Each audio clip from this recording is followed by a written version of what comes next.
الذي دفعني إلى قيادة هذه الحملة هو لأجل إنقاذ الفتيات الشنغاليين والكثير من النساء الذي هم في الرقة وجوار رقة أيضا تحت يد داعش.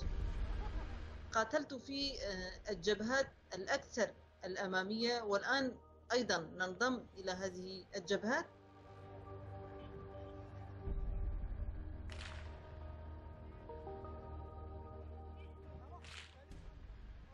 صوت المدافع، صوت الأسلحة في البداية يكون لديه تأثير على الشخصية، يكون لديه تأثير على كيفية تجاوز هذه الأصوات وأخذ الجسارة أكثر.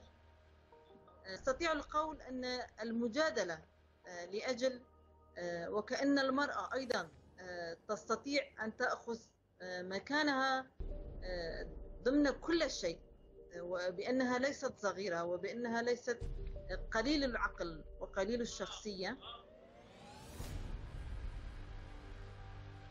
حلمي أن يتم الديمقراطية في كل العالم، أن تخلص الحروب، يخلص التشرد، وأني أعطيت عمري لهذا الشيء.